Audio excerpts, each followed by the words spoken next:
Good evening, শুভ সন্ধ্যা। Psychic reader Devika ঘোষে আমি দেবিকা ঘোষ আপনাদের প্রত্যেককে স্বাগত জানাচ্ছি। কেমন আছেন? আশা করি ভালো আছেন। ভালো না থাকলেও ভালো থাকার চেষ্টা করছেন, তাই না? চেষ্টাটাই অনেক বড় ব্যাপার। এই অনেক দিন পর এসছে কিন্তু ও আজকে। একটু হাই হ্যালো করে দাও, একটু হাই হ্যালো করে দাও। এখানে এখানে এখানে এখানে এখানে একটু হাই হ্যালো করে দাও। বলে দাও হ্যাপি নিউ ইয়ার, শুভ নববর্ষ, শুভ নববর্ষ। বলো বলো। হ্যাঁ চলো দেখে নেই তুমি যাকে নিয়ে ভাবছো সেই ব্যক্তির সাথে থার্ড পার্টির বর্তমান সম্পর্ক অ্যাট প্রেজেন্ট রাইট নাও কীরকম। আমি জানতে চেয়েছিলাম আজকে কী ধরনের ভিডিও দেবো। তোমরা বলেছো থার্ড পার্টি রিলেটেড রিডিং দিও, যে থার্ড পার্টির সাথে তোমার পার্টনারের অ্যাট প্রেজেন্ট রাইট নাও কী চলছে সেটাই। তো চলো দেখে নিই। তার আগে এনার্জি অবশ্যই কানেক্ট করে নাও, ঝটপট করে লাইক করে নাও, সাবস্ক্রাইব করে নাও, ফাইভ করো, পাশে থাকো, সাথে থাকো। চলো দেখে নিই তোমার পার্টনারের সাথে থার্ড পার্টির বর্তমান সম্পর্ক অ্যাট প্রেজেন্ট রাইট নাও কীরকম। Angel archangel Michael please help করুন ও গাইড করুন। Angel archangel Michael please help me and guide me. Angel archangel Michael please help করুন ও গাইড করুন। Angel archangel Michael please help me and guide me. তোমার partner third পার্টিকে নিয়ে কি ভাবছে? তুমি যাকে নিয়ে রিডিং দেখছো সেই ব্যক্তি থার্ড পার্টিকে নিয়ে কি ভাবছে? থার্ড পার্টির সাথে তার বর্তমান সম্পর্ক অ্যাট প্রেজেন্ট রাইট নাও কেমন? Angel archangel Michael please help করুন ও গাইড করুন। Angel archangel Michael please help me and guide me. Angel archangel Michael please help করুন ও গাইড করুন। Angel archangel Michael please help me and guide me.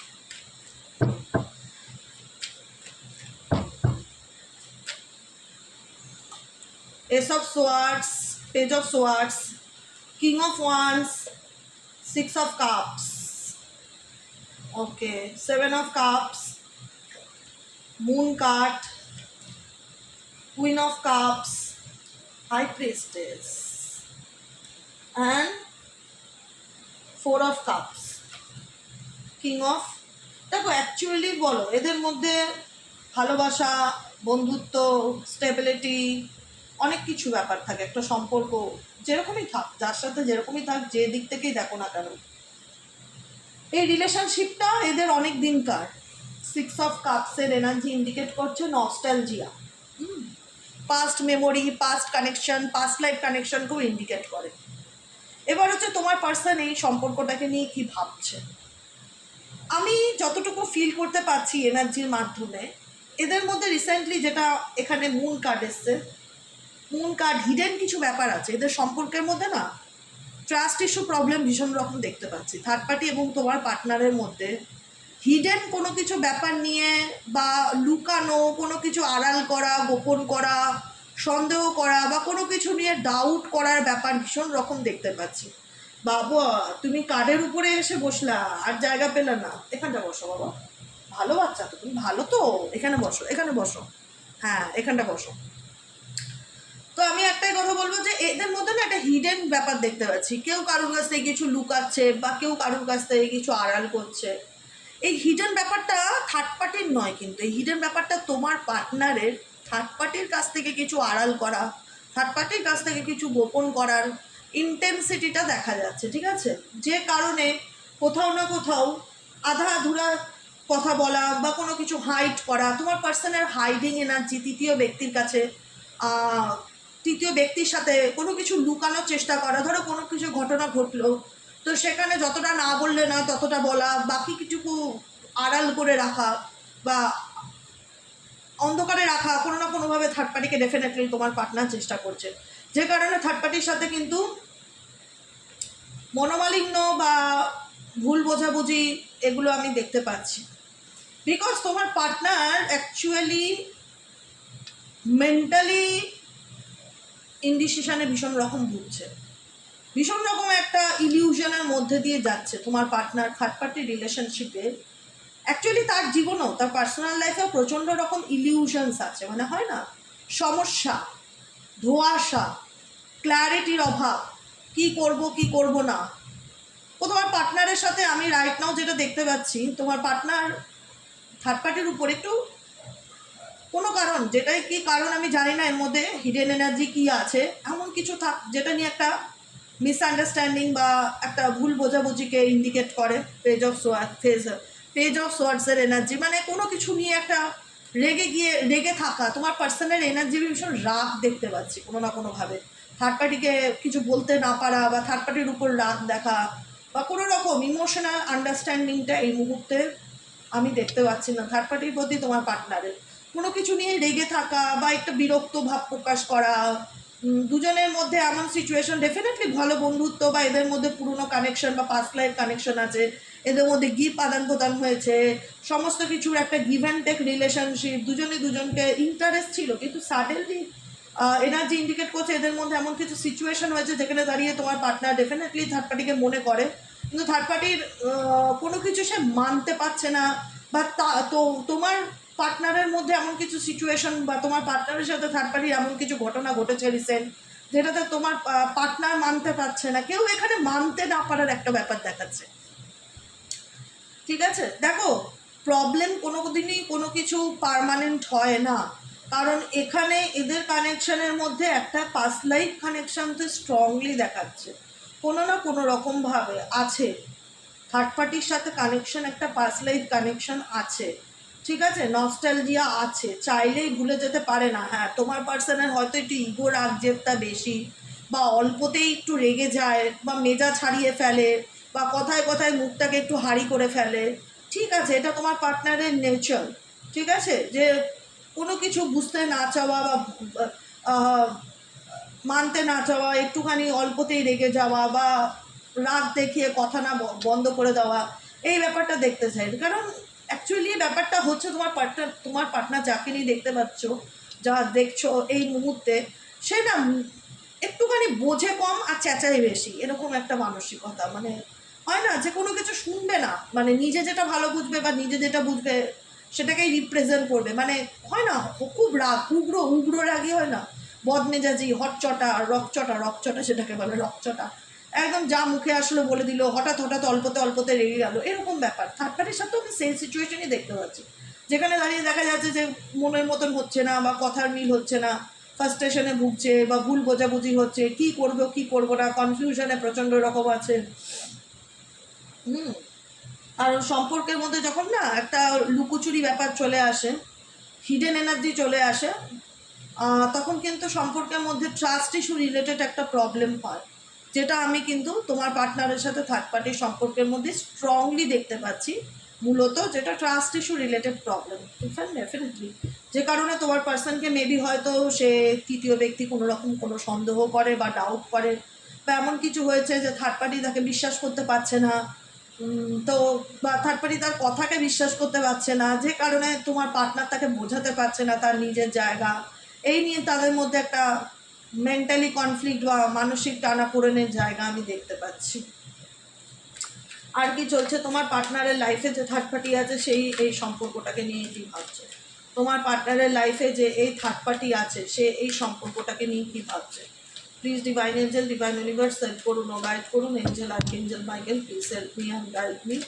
Angel archangel Michael please help করুন ও guide করুন।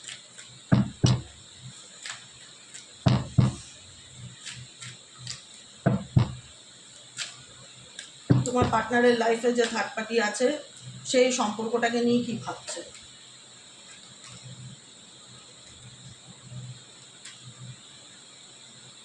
দেখো এখানে না থার্ড পার্টির লাইফেও মেবি কোনো থার্ড পার্টি থাকতে পারে, এরকম একটা সম্ভাবনা দেখা যাচ্ছে। আমি যেটা বললাম ট্রাস্ট ইস্যু রিলেটেড প্রবলেম, এদের মধ্যে কোনো না কোনো তৃতীয় ব্যক্তিকে নিয়ে ঝগড়া ঝামেলা ভীষণ রকম আমি এই ব্যাপারটা দেখতে পাচ্ছি, ভীষণ রকম।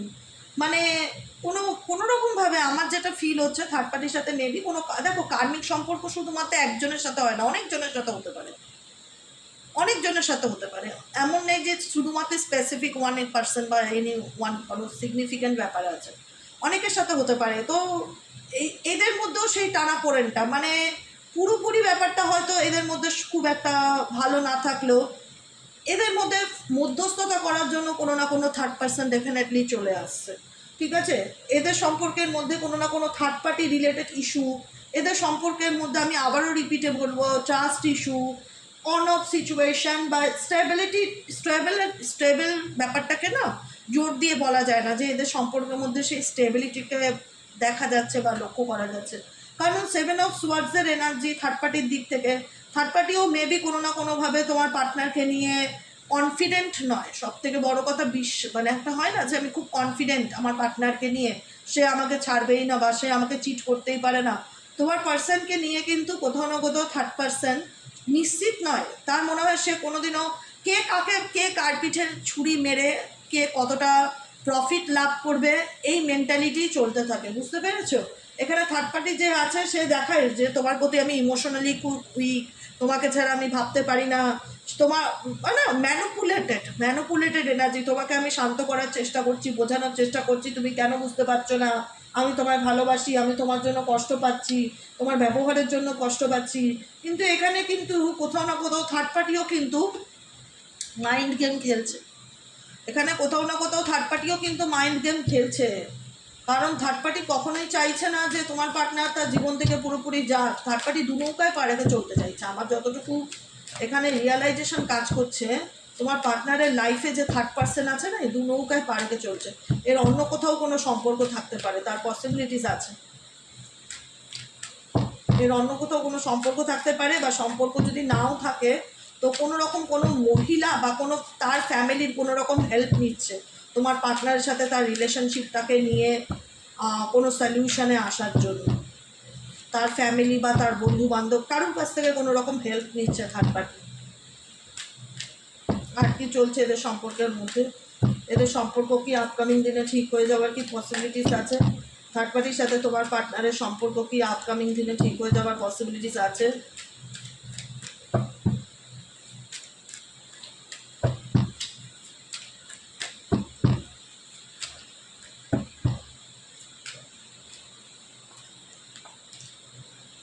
ডেফিনেটলি, কারণ থার্ড পার্সন যে আছে সে কোনোভাবেই তোমার পার্টনারকে হাত থেকে কখনোই বের হতে দিতে চাইবে না। দ্য এমপ্রেস কার্ড সে বোঝাতে চাইবে, ইমোশনালি হোক যে কোনোভাবে হোক, বোঝাতে চাইবে আমি তোমার একদম যোগ্য পার্টনার, আমি তোমার জন্য একদম যোগ্য মানুষ। সে পরিবারের লোক হোক যেই হোক, আমি তোমার জন্য যোগ্য মানুষ, আমি তোমার জন্য যতটা ভালো ভাবি বা তোমার জন্য যতটা আমি চিন্তা করি। মানে থার্ড পার্সন এবং তার ফ্যামিলিও মেবি ইনভলভ আছে এই ব্যাপারটাতে, বুঝেছো? থার্ড পার্টিরও যদি ফ্যামিলি তাকে ইনভলভ আছে, যেটা তোমার পার্সনকে মেন্টালি স্ট্রেস বা বার্ডেনের মধ্যে রাখছে। তৃতীয় ব্যক্তি কারোর সাথে কোনো রকম কোনো পরামর্শ করছে। এখানে তোমার এবং তোমার পার্টনারের মধ্যে যদি ভাবো তুমি তৃতীয় ব্যক্তি, তাছাড়াও বলবো এখানে অন্য কোনো মানুষ আছে যার সাথে সেই থার্ড পার্টির তরফ থেকে কোনো তৃতীয় ব্যক্তি থাকতে পারে, যার সাথে না সে চাইছে প্রবলেমগুলো আলোচনা করে কি করে শর্ট আউট করে এটাকে ঠিক করা যায়। ইউনিয়ন চাইছে, ইউনিয়ন, কারণ এদের মধ্যে কিছু না কিছু নিয়ে মিসআন্ডারস্ট্যান্ডিং, ভুল বোঝাবুঝি দেখতে পাচ্ছি, এবং সেই ভুল বোঝাবুঝি ভাঙানোর জন্য এখানে থার্ড পার্টি কোনো না কোনোভাবে কোনো তৃতীয় ব্যক্তির সাহারা নিচ্ছে। দেখো 3 অফ কাপসের এনার্জি, 3 অফ পেন্টাকলসের এনার্জি, এখানে দুই দিকেই কিন্তু 3 নম্বরটা দুবার এসছে, 3 ডিজিটটা দুবার এসছে।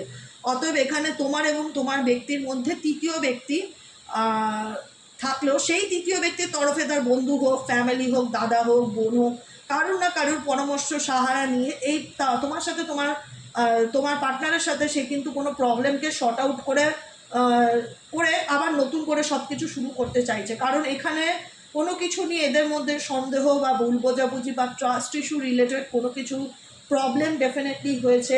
এমন কিছু সিচুয়েশন হয়েছে যেখানে দাঁড়িয়ে সম্পর্কটা নিয়ে একটা হয় না যে কেউ কাউকে বিশ্বাস করতে পারছে না, আমি যেটা বললাম, সেখানে দাঁড়িয়ে এখানে ফ্যামিলি বা বন্ধুবান্ধব বা কাছের কারুর পরামর্শ নিয়ে, সাহায্য নিয়ে এই প্রবলেমটা শর্ট আউট করার চেষ্টা করে আবার কোথাও না কোথাও রিইউনিয়নের কথা তোমার পার্টনারের থেকেও বেশি থার্ড পার্সন চিন্তা ভাবনা করছে। কারণ তোমার পার্টনার এখন কনফিউশনে তো ডেফিনেটলি থাকে, আর তোমার পার্টনার এখন কোথাও না কোথাও থার্ড পার্টিকে ইগনোর করছে বা অ্যাভয়েড করছে। হয়তো প্রয়োজনের কথা বলতে পারে, কিন্তু সেই যে মাখো সম্পর্কটা তোমার পার্টনারের দিক থেকে দেখাচ্ছে না। কিন্তু থার্ড পার্সন চায় তার সাথে সেই সম্পর্কটা গড়ে উঠুক, যে কারণে থার্ড পার্সন কোনো না কোনোভাবে তৃতীয় ব্যক্তির হেল্প নিচ্ছে বা সাহায্য নিচ্ছে দেখা যাচ্ছে। কারণ তৃতীয় ব্যক্তি ডেফিনেটলি চায় যে তোমার পার্সন তার কথাতে চলুক, তাকে কখনো হাতছাড়া হতে দেওয়া যাবে না। আবারও রিপিটেডলি নাম্বার 3, আবারও রিপিটেডলি নাম্বার 3, কেননা সে কোনো না কোনোভাবেই সে সোজা আঙুলে ঘি না উঠলে আঙুল বেঁকাতে সে রাজি আছে, কোনোভাবেই সে অ্যাকসেপ্ট করতে পারছে না তার সাথে তার পার্টনার, তোমার পার্টনারের সম্পর্ক, তোমার পার্টনার যে আছে তার সাথে সম্পর্ক খারাপ যাক বা ঝগড়া অশান্তি যেটাই থাক, সেগুলোকে শর্ট আউট করে আবার কি করে ঠিক করা যায়, জায়গা করা যায়, সেটা দেখা যাচ্ছে। কিন্তু তোমার পার্টনার খুব যে একটা ওপেন আপ এনার্জিতে আছে থার্ড পার্টির সাথে অ্যাট প্রেজেন্ট রাইট নাও, সেটা দেখতে পাচ্ছি না। সেটা ম্যারেজের সম্পর্কই থাক আর যে সম্পর্কই থাক না কেন, কারণ তার লাইফে অপশান আছে এবং সে একটু ফ্রি স্পিরিট, নিজের মতন চলতে ভালোবাসে। তো যে কারণে কিন্তু দেখা যাচ্ছে যে তোমার পার্টনার এই বিষয়টাকে ঠিক করার চেষ্টা না করলেও তার লাইফে থাকা, মানে তোমার পার্টনারের লাইফে থাকা কোনো থার্ড পার্সন আছে যারা এই ব্যাপারটাকে শর্ট আউট করার চেষ্টা করছে। স্পেসিফিক হতে পারে তার বন্ধুবান্ধব বা তার পরিবারের লোক, যে কারণে তোমার পার্সন প্রচণ্ড রকম কনফিউশনে আছে যে আমি কি করব না কিছুই বুঝতে পারছি না। আর 6 অফ পেন্টাকেলসে ইন্ডিকেট করে থার্ড পার্টিকে সে সব রকমভাবে হেল্প করে, ইমোশনালি, ফিনান্সিয়ালি সব রকমভাবে হেল্প করে, সাহায্য করে। কিন্তু বর্তমানে এমন কিছু সিচুয়েশন হয়েছে যেখানে দাঁড়িয়ে থার্ড পার্সনের ক্ষেত্রে তোমার পার্টনার একটু লজিক্যালি চিন্তাভাবনা করছে, কিন্তু থার্ড পার্টি রোমান্টিক্যালি এবং মেন্টালি ভীষণভাবে ইমোশনালি অ্যাটাচ এবং প্যাশনেট এনার্জি রাখে, যে কারণে না পাচ্ছে তোমার পার্সন তোমার থেকে বেরিয়ে আসতে, না পাচ্ছে থার্ড পার্টির থেকে বেরিয়ে আসতে। দুটো পরিস্থিতির মধ্যে তোমার পার্সন এখন হাবুডুবু খাচ্ছে, যে কারণে তোমার পার্সন চিন্তা করছে কিন্তু আলটিমেট ক্ল্যারিটি খুঁজে পাচ্ছে না যে কী করণীয় বা কী করা উচিত। কমিউনিকেশন আছে থার্ড পার্টির সাথে, তোমার পার্টনারের কমিউনিকেশন আছে, কমিউনিকেশন নেই সেটা না, কিন্তু যেটা নিয়ে ঝগড়া ঝামেলা বা ভুল বোঝাবুঝি চলছে সেটাকে সে ঠিক করার চেষ্টা করবে এবং কারোর মাধ্যম দ্বারা ঠিক করার চেষ্টা করবে, এটারও স্ট্রং চান্সেস দেখাচ্ছে। বারবার এখানে থার্ড পার্সনের ভীষণ ইনভলভমেন্ট দেখাচ্ছে কোনো না কোনোভাবে। এখানে কেউ তোমার এবং তোমার পার্টনারের মধ্যে, তোমার নয় সরি, তোমার থার্ড পার্টির সাথে তোমার পার্টনারের মধ্যে সম্পর্কে কোনো থার্ড পার্টির হস্তান্তরে, কোনো বাইরের লোক বা তার ফ্যামিলি মেম্বারের হস্তান্তরে তাদের মধ্যে প্রবলেমটাকে শর্ট আউট করানোর চেষ্টা করা হচ্ছে বা করা হতে পারে, তার প্রবল সম্ভাবনা দেখা যাচ্ছে এই রিডিংয়ে। ঠিক আছে, তো কেমন লাগলো রিডিংটি কমেন্ট সেকশনে জানাতে ভুলবে না, লাইক করবে, সাবস্ক্রাইব করবে, চ্যানেলের সাথে থাকবে, পাশে থাকবে আর একটু হাইপ করে দেবে। ঠিক আছে, আর সবাইকে একটাই কথা বলবো, রিডিং শুনতে ভালো লাগে ডেফিনেটলি শোনো, কিন্তু কোনো কিছু নিয়ে স্ট্রেস নেবে না, মন খারাপ করবে না। কারণ আমি থার্ড পার্টি রিডিংটা জানি না, ব্যক্তিগতভাবে করা পছন্দ করি না, কারণ বেকার কী হবে, আমি যদি নিজেকে ভালো রাখার চেষ্টা করি, থার্ড পার্টি যা খুশি করুক তার লাইফে, আই ডোন্ট কেয়ার, এরকম একটা এনার্জি নিয়ে চলতে হবে। কারণ যেটা হওয়ার সেটা হবে, কারণ এখানে থার্ড পার্টি স্ট্রংলি এমন একটা ভূমিকা পালন করে যে চাইলেই যে তোমার পার্সন যতই রাগ দেখাক বা ইগো দেখাক পুরোপুরি যে সেখান থেকে বেরিয়ে আসতে পারবে সেটা চান্সেসটা খুবই কম। কারণ থার্ড পার্টির মধ্যে এমন কিছু ক্ষমতা আছে বা এমন কিছু পয়সার পাওয়ার আছে যেটাই বলো, বা এমন কিছু ব্ল্যাক ম্যাজিক যাই করুক, মানে এমন এমন রকমের আত্মবিশ্বাসী না, এক্সট্রা আলাদা লেভেলের কনফিডেন্ট তার মধ্যে দেখতে পাওয়া যায়, যেখানে দাঁড়িয়ে না মানে এই ব্যাপারটা যে সহজে সে মেনে নেবে যে সে চলে যাচ্ছে চলে যাক, হাত পা গুটিয়ে বসে থাকবে সেরকম মেন্টালিটি না, সে চাইবে এটাকে আবার ঠিক করি, আমাদের মধ্যে যে মিসআন্ডারস্ট্যান্ডিং চলছে সেটাকে আবার শর্ট আউট করি, এই প্রবলেমটা মেটানোর কোনোভাবে তৃতীয় ব্যক্তি চেষ্টা করবে কারুর না কারুর মারফত দ্বারা, তোমার পার্টনারের বন্ধু বান্ধব হোক বা আত্মীয় স্বজন হোক, কারুর না কারুর মারফত দ্বারা তাদের মধ্যে যে মিসআন্ডারস্ট্যান্ডিং চলছে সেটাকে শর্ট আউট করার চেষ্টা করা। বুঝতে পারলে, আজকের মতন এখানেই আমি শেষ করলাম রিডিংটা। কেমন লাগলো অবশ্যই মতামত বক্সে জানিও। ভালো থেকো, সুস্থ থেকো, সাবধানে থেকো। দেখা হচ্ছে সকালে রিডিং অ্যাস্ট্রো ট্যারোট উইথ দেবিকাতে। চলো টাটা।